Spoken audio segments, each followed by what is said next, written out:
Para saintis asal Tiongkok baru aja nemu objek menarik di bulan, berupa kristal unik.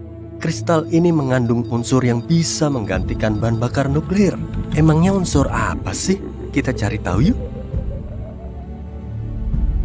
Komposisi bulan kita masih jadi misteri. Misi Apollo sudah diluncurkan setengah abad yang lalu, dan sejak saat itu belum ada lagi yang mendarat di bulan. Jadi kita kesulitan untuk menelitinya. Tapi belakangan ini ada gebrakan baru. Jadi pada Desember 2020 lalu, saintis Tiongkok ngirimin probe Chang'e 5 menuju bulan. Nama misi itu diambil dari dewa bulan Tiongkok, Chang'e. Puitis banget ya.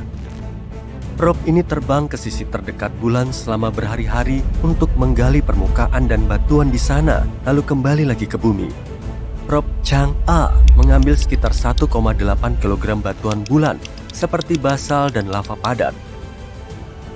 Meski kedengarannya biasa aja, misi ini telah jadi terobosan loh. Kita belum pernah mendapat sampel bulan sejak tahun 1976. Fungsi sampel ini sangat penting untuk menyingkap sejarah dunia kita. Para saintis telah lama mikirin proses terbentuknya bulan. Meski ada banyak teori, mereka masih belum bisa nemu bukti kuatnya. Tapi berkat misi ini dan sejumlah simulasi komputer, mereka bisa nemu kebenarannya. Bulan terbentuk jutaan tahun yang lalu, saat ada planet Katai menabrak bumi. Ukurannya sedikit lebih kecil dari Mars. Pecahan bumi melayang di luar angkasa, tapi sebagiannya menetap di orbit kita. Lalu, pecahan ini saling menyatu dan membentuk bulan. Peristiwa ini pasti nyeremin banget kan? Tapi ternyata proses terbentuknya bulan merupakan fase terbaik untuk planet kita. Tanpa satelit cantik ini, lautan kita cuma akan jadi genangan kecil dan kehidupan di bumi gak akan muncul. Temuan ini dianggap penting tapi masih perlu digali. Dengan meneliti sampel batuan tadi, para saintis di lembaga riset Beijing nemu kristal langka. Kedengarannya biasa aja kan ya? Apalagi monokristal transparan kecil setebal rambut ini juga pernah ditemukan di bulan. Kristal ini terbentuk akibat aktivitas gunung berapi mirip batu delima di bumi. Di lokasi kristal ini ditemukan, pernah terjadi letusan gunung berapi sekitar 1,2 miliar tahun yang lalu. Berarti kristal cantik ini sudah berumur 1 miliar tahun. Fokusnya bukan ke situ sih, tapi kandungan bahannya. Kita belum pernah melihatnya. Peneliti dari Asosiasi Mineralogi Internasional telah mengonfirmasi komposisi ini nggak ada di bumi. Kristal ini disebut Chang'e, yang juga diambil dari nama dewa bulan. Keren ya? Komposisi ini termasuk mineral asing ke-6 yang ditemukan di bulan dan mineral pertama yang ditemukan oleh peneliti Tiongkok. Saat ini, Tiongkok menjadi negara ketiga di dunia yang membuat penemuan di bulan. Tapi kristal kecil ini bukan satu-satunya objek menarik yang mereka temukan. Setelah meneliti permata ini dan 140 ribuan partikel bulan, para saintis juga nemu helium-3. Helium-3 dianggap penting karena termasuk salah satu unsur yang menjadi bahan bakar matahari dan bintang lain di alam semesta. Kamu pasti pernah bilang, mataharinya terik banget, kayaknya neraka lagi bocor deh. Makanya banyak orang mengira matahari kita berupa bola api besar. Padahal bukan. Pembakarannya adalah proses lain yang juga disebut dengan fusi nuklir. Tahapannya cukup simpel kok. Selama reaksi ini, hidrogen pada bintang berubah jadi helium. Tapi sebetulnya, proses simpel ini menjadi salah satu reaksi paling brutal di alam semesta. Ada partikel yang benar-benar bergolak di dalam matahari. Inti hidrogen yang keluar masuk saling tolak-menolak karena semuanya bermuatan positif. Jadi, hidrogen ini terus bergolak dan menetap di dalam kalau nggak dipicu oleh bintangnya sendiri. Ternyata, bintang punya gravitasi kuat yang mencengkeram miliaran atom dan menyatukannya. Atom yang menyatu kemudian menghasilkan unsur berat baru seperti helium. Selama reaksi, atom ini memancarkan banyak energi keluar angkasa. Makanya, matahari kita jadi membara. Di waktu yang sama, sang bintang juga menyebarkan banyak energi. Lalu apa sih helium-3 itu? Kalau aja matahari kita bisa ngomong, mungkin unsur ini bakal bikin matahari berkomentar begini. Santai aja dong. Fungsi atom helium-3 melepaskan lebih banyak energi daripada fusi nuklir biasa. Tapi helium-3 nggak mencemari atmosfer dengan unsur berbahaya seperti radiasi.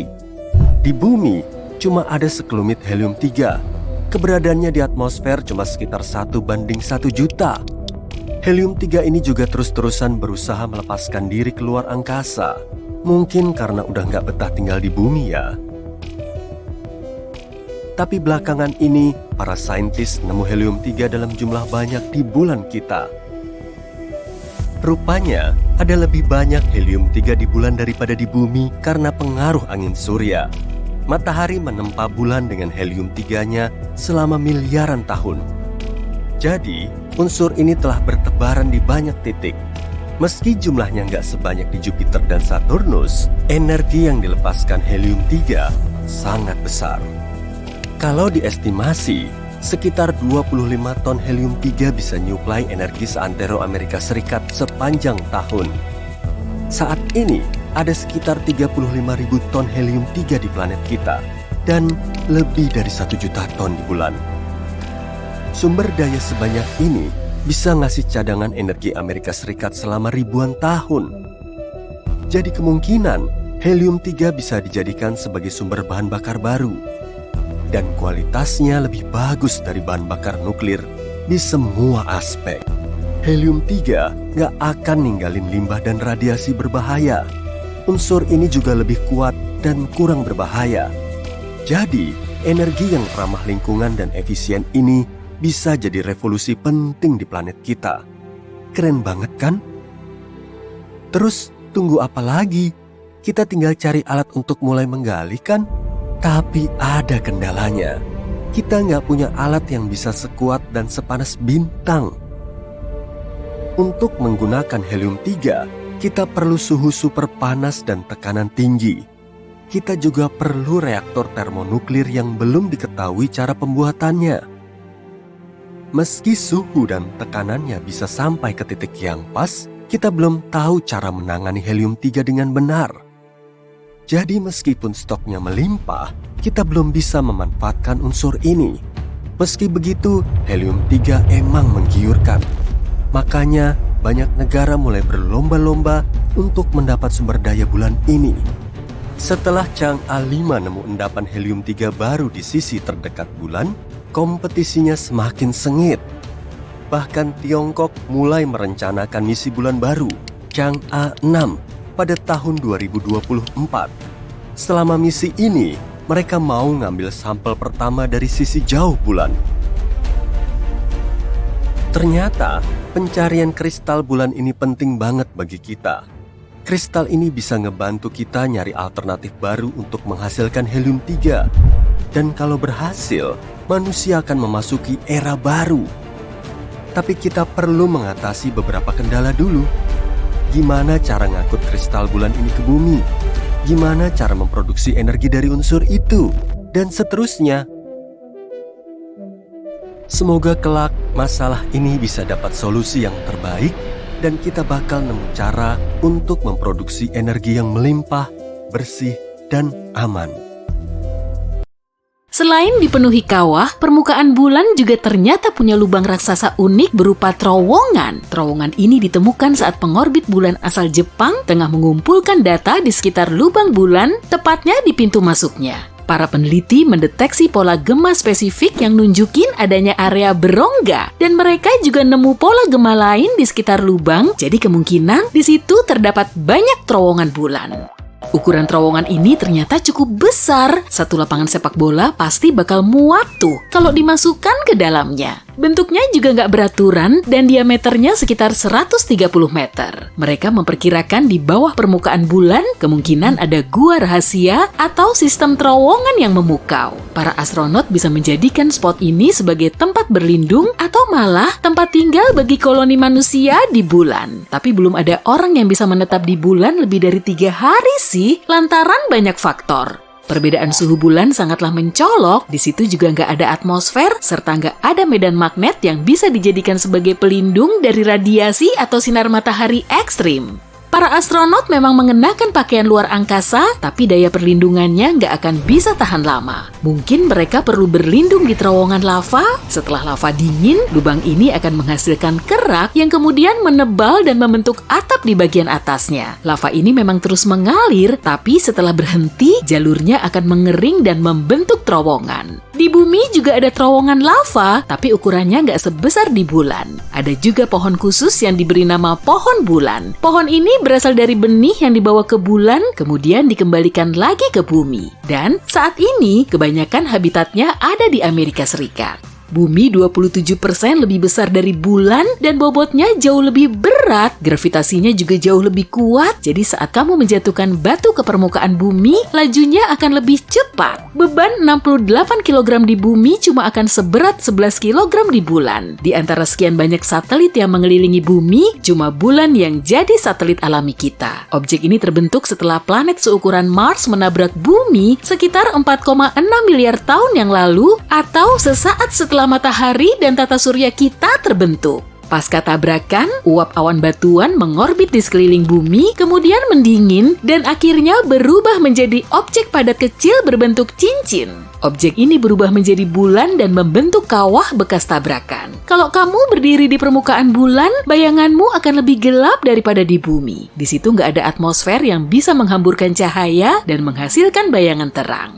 Io, salah satu satelit Jupiter, punya ratusan gunung berapi dan letusannya sangat dahsyat. Malah terkadang juga melontarkan gumpalan asap setinggi 400 km ke atmosfer. Letusan ini terjadi karena gravitasinya sangat tinggi, bagian dalam Io meregang dan mengempis saat jaraknya lebih dekat dengan Jupiter, kemudian menjauh lagi. Maka, terbentuklah energi yang memicu aktivitas vulkanik sedahsyat itu. Selain planet, benda langit yang lebih kecil juga kadang memiliki satelit. Pada tahun 1993 lalu, para peneliti mendeteksi asteroid yang diameternya 32 km punya satelit berdiameter 1,6 km. Pancaran cahaya bintang induk kita, matahari, 400.000 kali lebih terang dari bulan. Bulan cuma memantulkan cahaya matahari, jadi nggak bisa memancarkan cahayanya sendiri. Intensitasnya juga bergantung pada posisi bulan, bumi, dan matahari. Satelit alami kita ini berjarak sekitar 32 kali diameter bumi dan jarak terdekatnya sekitar 29 kalinya. Saat langit malam begitu gelap dan cerah, seakan-akan bulan purnama bisa kita raih ya, tapi mustahil juga dong, karena jaraknya sejauh 400.000 kilometer. Di bulan juga ada air loh, tapi bukan berupa genangan atau danau, melainkan butiran es abadi di sisi gelap bulan alias di dekat kutubnya. Menurut para ilmuwan, air di situ sudah ada sejak bulan dan bumi kita masih digempur asteroid dan komet yang memang membawa air berwujud es. Peristiwa ini kemungkinan telah menghasilkan danau dan lautan di bumi, jadi nggak cuma menjatuhkan air es ke permukaan bulan. Penelitian terbaru membuktikan bagian dalam bulan ternyata mengandung air yang bisa naik ke permukaan selama aktivitas vulkanik. Di bumi pun bisa terjadi proses serupa. Di antara 200 satelit di tata surya kita, ukuran bulan paling besar kelima, sedangkan satelit Jupiter, Ganymede, berukuran paling besar atau hampir 1,5 kali lebih besar dari bulan. Apollo 11 menjadi misi pertama yang merealisasikan pendaratan manusia di bulan. Momen super penting ini disiarkan di seluruh dunia, tapi prosesnya agak tersendat oleh badai angin kencang yang saat itu menerjang Australia. Di situ terpasang parabola Parker yang fungsinya menangkap sinyal siaran dari bulan. Bulan nggak berbentuk bulat sempurna, tapi agak menyerupai telur dan bagian yang lebih melengkung mengarah ke bumi. Bentuk uniknya ini dipengaruhi oleh rotasinya sendiri. Bulan purnama bisa bikin kita sulit tidur loh. Sejumlah penelitian menunjukkan durasi tidur kita akan lebih singkat saat ada bulan purnama. Dan kita jadi lebih lama melek. Penyebabnya bukan karena pancaran cahaya bulan, tapi siklus bulan bisa mengintervensi jam biologis kita. Bulan terus bergerak menjauhi bumi karena gaya gravitasinya berinteraksi dengan lautan kita. Tiap tahunnya saja, satelit kita ini menjauh sekitar 4 cm. Maka, dalam waktu 600 jutaan tahun ke depan, bulan akan jaga jarak sejauh 23.500 km dari bumi dibandingkan dengan posisinya saat ini. Bertepatan dengan itu, gerhana matahari total nggak akan terjadi lagi. Meski belum ada lagi manusia yang mendarat di bulan setelah puluhan tahun, jejak kaki di situ masih terlihat jelas. Permukaan bulan nggak diterpa angin, sehingga jejak tersebut bisa tetap ada sampai jutaan tahun. Bulan punya zona waktu sendiri bernama waktu standar bulan. Dan tiap tahunnya terdiri dari 12 hari, jadi satu hari di bulan berlangsung selama 1 bulan di bumi. Nama hari di bulan diambil dari nama para astronot dan kalendernya dimulai sejak Neil Armstrong menapakkan kaki di bulan pada tahun 1969. Kemungkinan di salah satu satelit Saturnus terdapat sumber energi yang mendukung kehidupan. Di bawah permukaannya terdapat lautan dan di situ mungkin telah terjadi reaksi kimia yang membantu terbentuknya kehidupan di bumi. Menurut perkiraan, bulan pernah punya gunung berapi aktif selama masa dinosaurus. Lava cair mengeras di permukaannya sejak miliaran tahun lalu, kemudian menghasilkan kawah unik. Tapi gunung berapi ini telah lama menjadi dorman. Gak cuma di bumi, di bulan pun ada gempa. Tapi namanya gempa bulan. Sama seperti di planet kita, kerak bulan juga mengalami perubahan dan pergeseran. Jadi, bulan akan berguncang saat keraknya mulai panas dan memuai. Hal serupa juga bisa disebabkan oleh benturan meteorit. Meski nggak sekuat di bumi, gempa bulan bisa berlangsung lebih lama karena di situ nggak ada cukup air yang mencegah getaran seismik. Karena nggak ada atmosfer, perbedaan suhu di bulan terbilang drastis. Di siang hari, suhunya bisa naik sampai 93 derajat Celcius, tapi suhu di kutubnya kurang lebih minus 240 derajat Celcius. Pada tahun 2019, para astronot mengamati fenomena luar angkasa misterius. Saat itu, bulan melintas di hadapan matahari, tapi tiba-tiba bergerak mundur ke asalnya. Fenomena ini sebetulnya cuma ilusi optik yang bisa kamu alami saat berkendara melewati kendaraan lain yang lebih lambat. Saat kamu maju, kendaraan ini seolah-olah bergerak mundur. Kerak bulan ada yang tebal dan ada yang tipis. Di beberapa area, ketebalannya bisa sampai 60 km, tapi di bagian lain bisa jauh lebih tipis. Warna bulan selalu sama. Setelah menembus atmosfer bumi, cahaya matahari dipantulkan oleh bulan. Lalu mata kita melihatnya sebagai pink atau merah. Terkadang juga ada partikel debu yang terbawa masuk ke atmosfer, dan saat terkena cahaya matahari, warnanya kelihatan oranye. Bulan kita nggak punya sisi gelap, di permukaannya cuma ada sisi jauh yang nggak bisa kita lihat dari bumi. Bulan menghabiskan waktu yang sama saat berotasi pada porosnya dan mengorbit bumi, sehingga kita cuma bisa melihat satu sisinya saja. Semua planet di tata surya kita minimal punya satu satelit, kecuali Merkurius dan Venus. Merkurius lebih ringan dari bumi dan gravitasinya juga lebih lemah, yaitu sekitar 38% dari gravitasi bumi. Makanya, beban seberat 45 kg di bumi akan jadi 17 kg di Merkurius. Selain gravitasinya lemah, posisi Merkurius sangat mepet dengan matahari, jadi nggak akan bisa punya satelit sendiri. Satelit itu malah nanti bisa nabrak Merkurius atau masuk ke lintasannya, kemudian mengorbit matahari. Kalau sudah begini, ia akan tertarik ke dalamnya. Venus kemungkinan besar nggak punya satelit karena posisinya juga terlalu mepet dengan matahari. Oke, coba angkat tangan. Siapa nih yang masih percaya kalau matahari mengorbit bumi? Nggak ada ya? Tapi orang di zaman dulu meyakini konsep ini loh, karena kelihatannya memang begitu. Matahari terbit di ufuk timur, kemudian terbenam di sebelah barat. Lalu terbit lagi di sebelah timur. Faktanya memang begitu. Lalu apakah ini berarti kalau matahari mengelilingi bumi kita? Enggak lah, matahari nggak mengelilingi bumi kita. Kebanyakan orang juga tahu fakta ini, tapi kenapa kita meyakini kalau bulan mengelilingi bumi? Nah, kita perlu mundur dulu ke masa sekitar 500 tahun yang lalu. Saat itu para saintis sangat sulit meluruskan konsep yang sudah diyakini secara umum.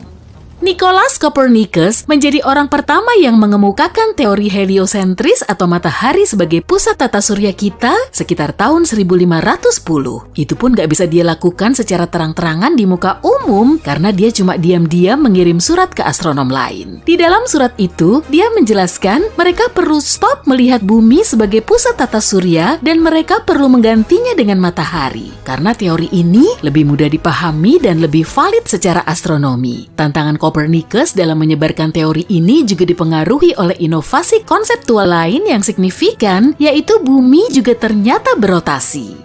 Konsep bumi berotasi yang dicetuskan oleh Copernicus bertentangan dengan 5 deskripsi literal bumi di Alkitab yang menyatakan kalau dunia ini tegak dan tidak goyang. Sebisa mungkin gereja mempertahankan perspektif tersebut. Sebagai jemaat gereja, Copernicus menganggap dirinya terlalu berisiko untuk tampil dengan teori heliosentrisnya yang revolusioner. Tapi 100 tahun kemudian, Galileo Galilei mengungkapkan teori ini secara terbuka. Dia punya bukti pengamatan sebagai pendukungnya karena dia punya teleskop.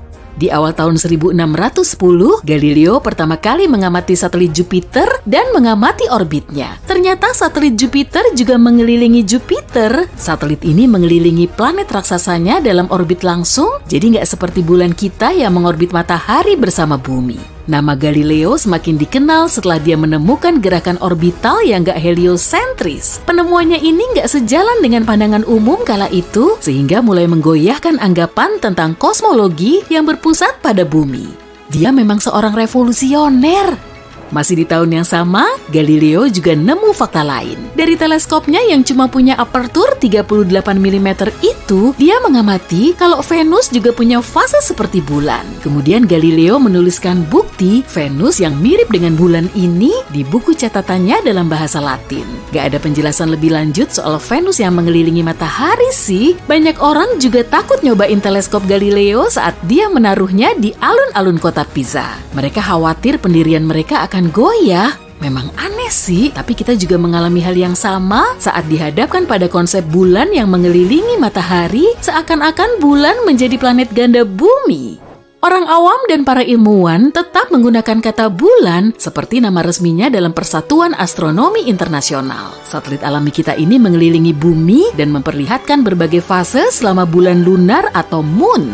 Para penggemar bulan biasa memakai istilah ini untuk nyebutin siklus bulan selama 29,5 hari. Beginilah buku pelajaran di sekolah kita ngejelasin soal fase bulan yang juga sejalan dengan keyakinan kita saat ini. Jadi, bumi kita berperan sebagai pusat bulan, kemudian ada bulan yang mengelilingi bumi. Inilah yang disebut dengan perspektif geosentris bulan karena kita melihatnya dari sudut pandang bumi. Bulan mulai muncul, kemudian hilang, lalu muncul lagi, maka bulan kita mengelilingi bumi. Padahal kalau diamati dari luar angkasa, nggak kelihatan begitu. Mengamati bulan dengan cara pandang Copernicus seperti ini sudah nggak relevan. Dan kita perlu melihatnya dari perspektif heliosentris seperti objek lain di tata surya. Fase bulan dari perspektif geosentris memperlihatkan bumi yang cuma diam dan berada di tengah lintasan bulan selama sebulan. Tapi planet kita kan bergerak. Bumi mengelilingi matahari dengan kecepatan mencapai 106.000 sampai 109.000 km per jam. Jadi posisi bumi nggak cuma diam saat dikelilingi bulan. Anggapan ini menyesatkan dan sangat keliru. Perspektif heliosentris bumi dan bulan yang sama-sama bergerak di luar angkasa akan terlihat seperti ini. Bulan nggak bergerak mengelilingi bumi, tapi bergerak bersama bumi mengelilingi matahari. Satelit alami kita ini mengelilingi matahari dalam lintasan sinusoidal alias bolak-balik melewati lintasan bumi yang terus maju. Amati baik-baik deh, bulan juga selalu maju. Objek ini nggak akan bergerak mundur ke arah matahari maupun bumi.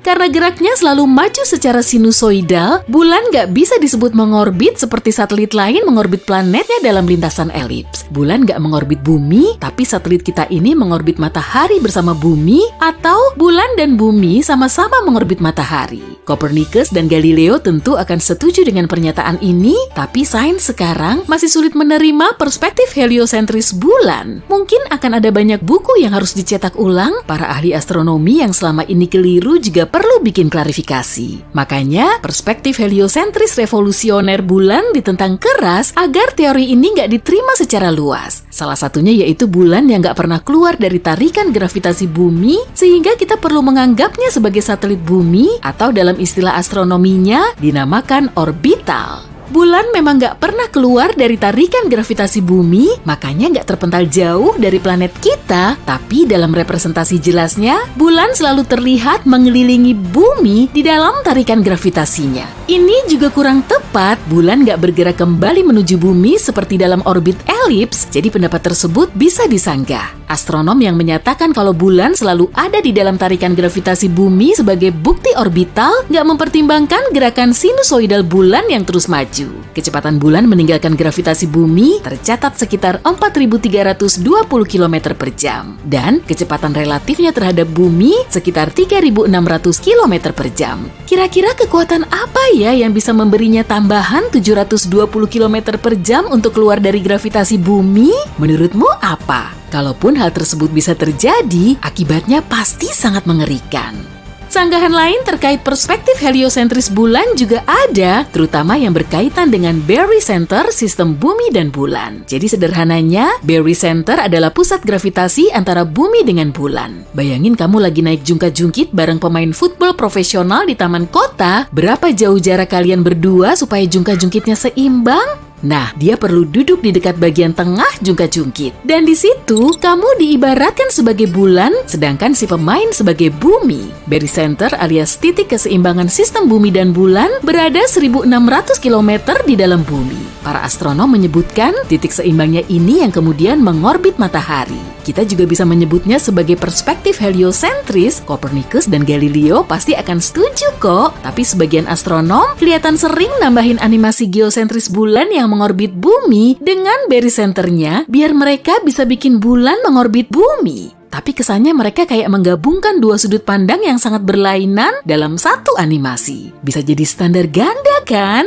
Ada juga masalah sistem planet ganda yang bikin kita sulit membantah kalau bulan memang mengorbit matahari. Persatuan Astronomi Internasional juga nggak menganggap bulan dan bumi sebagai planet ganda. Alasannya karena barycenter sistem bumi dan bulan ada di dalam bumi.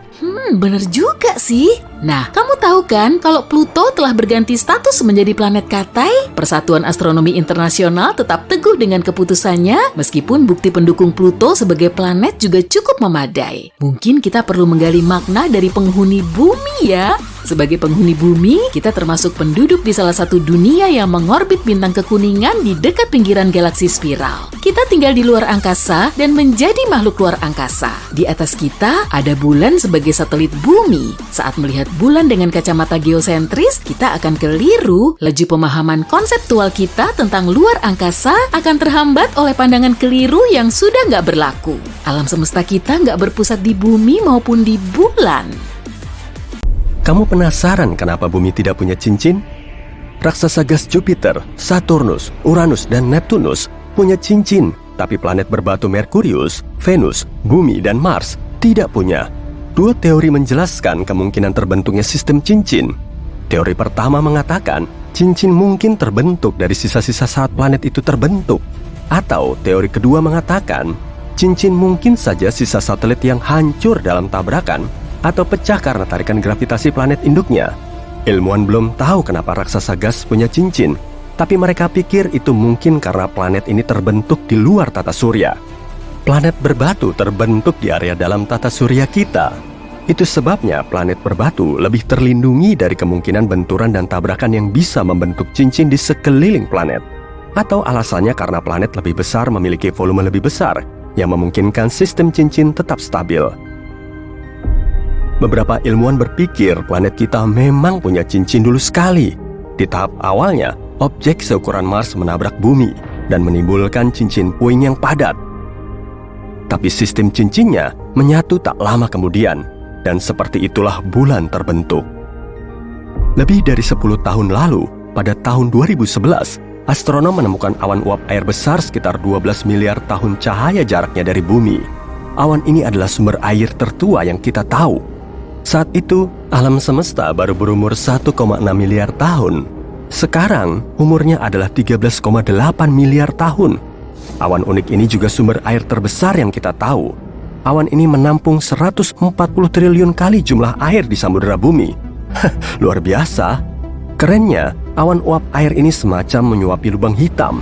Awan ini mungkin mengandung cukup gas, seperti karbon monoksida, untuk membantu lubang hitam tumbuh 6 kali lebih besar daripada sekarang. Kita semua tahu bumi memiliki satu satelit alami, tapi ada 2 lagi asteroid 3753 Carina AA29-2002 yang terkunci ke dalam orbit ko-orbit dengan planet kita. Yang pertama tidak benar-benar mengelilingi bumi, tapi memiliki semacam orbit serempak dengan bumi. Itu sebabnya kelihatannya asteroid ini mengikuti bumi dalam orbit stabil, padahal asteroid ini memiliki jalur sendiri mengelilingi matahari. Satu lagi, AA29-2002 mengikuti orbit tapal kuda yang mengelilingi planet kita. Jalur spesifiknya membawa asteroid ini lebih dekat pada kita setiap 95 tahun. Kamu kira Neptunus adalah tempat yang sangat dingin dan gelap? Bagaimanapun juga, itu adalah raksasa es yang jaraknya 4,5 miliar kilometer dari matahari. Di sana tidak ada banyak cahaya matahari, jadi siang di Neptunus sama seperti senja di planet kita. Tapi raksasa es ini ternyata menciptakan panasnya sendiri. Lebih jelasnya, 2,6 kali lebih panas dari yang kita dapat dari matahari.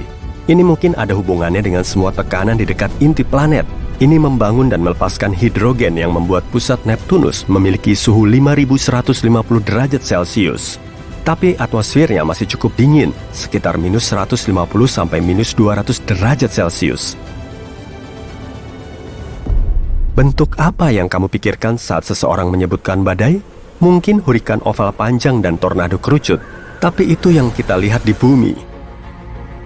Di kutub utara Saturnus, badai telah berlangsung setidaknya 40 tahun terakhir, dan bentuknya segi 6. Bentuk seaneh itu mungkin ada hubungannya dengan gas turbulen Saturnus, atau mungkin bahkan dengan zonal jet yang membentang berkilo-kilometer ke wilayah bertekanan tinggi.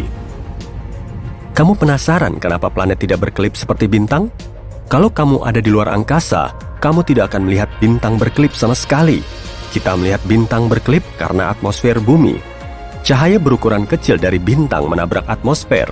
Lalu, atmosfer membiaskan cahaya itu sehingga membuat cahayanya bergerak cepat dalam bentuk zigzag. Itu yang kita lihat sebagai kelap-kelip.